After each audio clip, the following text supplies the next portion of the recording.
Začíname správou o tragédii, ktorá sa dnes predpoludním stala pri obci Červený Kameň v Ilavskom okrese. Krátko pred 9:30 sa tam zrazili dve lietadlá. Pri nehode zahynulo 7 ľudí a 31 sa zranilo.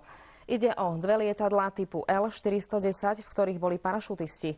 Jedno lietadlo sa zrútilo do ťažko prístupnej oblasti sedla Chotuč a druhé asi 2 kilometre od obce Červený Kameň.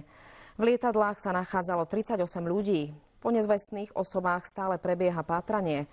Na miesto povolali špeciálne jednotky na štvorkolkách a šesťkolkách, ktoré budú pátrať v ťažko dostupnom teréne. Na miesto tragédie smeruje aj minister vnútra a minister zdravotníctva. Minister Čislák okamžite po nehode vyzval všetky nemocnice, ktoré sú v blízkosti miesta tragédie, aby boli v pohotovosti a pripravili sa na potrebné poskytovanie zdravotnej starostlivosti. Na miesto zdravotníckeho zásahu boli vyslané 4 pozemné ambulancie záchrannej zdravotnej služby, vrátane 3 vrtuľníkov záchrannej zdravotnej služby. Zásah stále trvá. Jednorozsahové lietadlá na vysadzovanie parašutistov L-410, ktorí nacvičovali hromadný výstup parašutistov na letecký deň. A pri stúpaní asi 4500 metrov sa neznámych príčin zrazili, takže sa poškodili vo vzduchu, zostali neriaditeľné a padli na zem. Počas pádu teda niektorí parašutisti sa podarilo povyskakovať, ale 3 parašutisti plus 4 členov posádky zostali v lietadlách. Svedkovia uvádzajú, že lietadlá sa zrazili vo veľkej výške. Podľa našich informácií to malo byť 1500 metrov.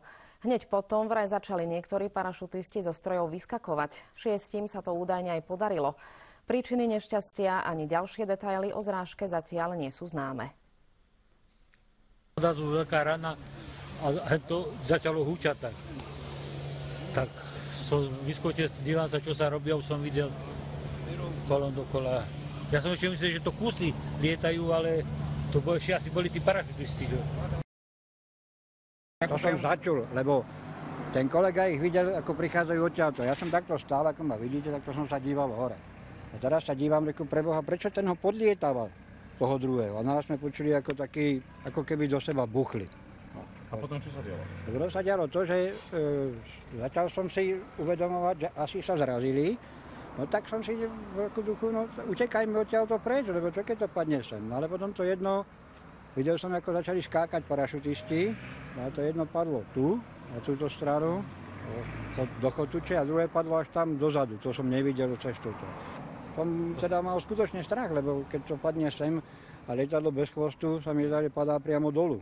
Čiže bolo vidno, že mu utrhlo chvost? Áno, ten chvost padal neskoršie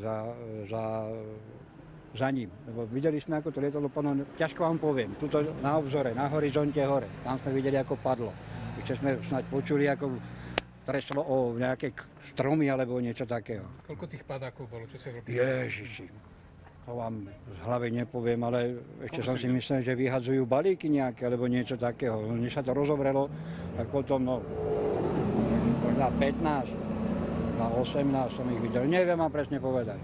No, rana, ako čo ja viem z čoho, zrazu len zrážka vyskakovali z padákov. Zrazu som len videl dymy, jedno lietadlo kúsek ode mňa, ale druhé som nevidel, kde dopadlo. Na mieste udalosti, alebo 2 miest udalosti, zasaholo 31 dohromady hasičov, z toho 10 hasičov z dobrovoľného hasičského zboru obce Domáci Červený Kameň, Mikušovce, 21 profesionálov z hasičskej stanice Trenčín a Dubnica s počtom kusov techniky 12 kusov. Ešte ďalšie jednotky boli zvolávané, ale tie sme po neukončení zásahu, ale po informáciách poslali naspäť na hasičské stanice. To boli tie štvorkolky, čo mali hľadať teréne tých ľudí, ale vlastne už ich nebolo treba, no? Oni ešte asi prídu, lebo sa s nimi nevieme spojiť, takže oni prídu na mieste.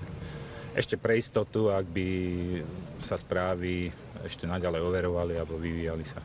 Takže tá bilancia, môžete ho povedať? Bilanciu nemôžem povedať.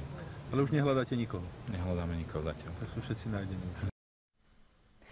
Lietadlá sa pripravovali na letecký deň, ktorý sa mal túto nedeľu konať na letisku Slávnica. Na palube boli parašutisti, ktorí mali nacvičovať hromadný zoskok, ktorý mal byť súčasťou ukážok.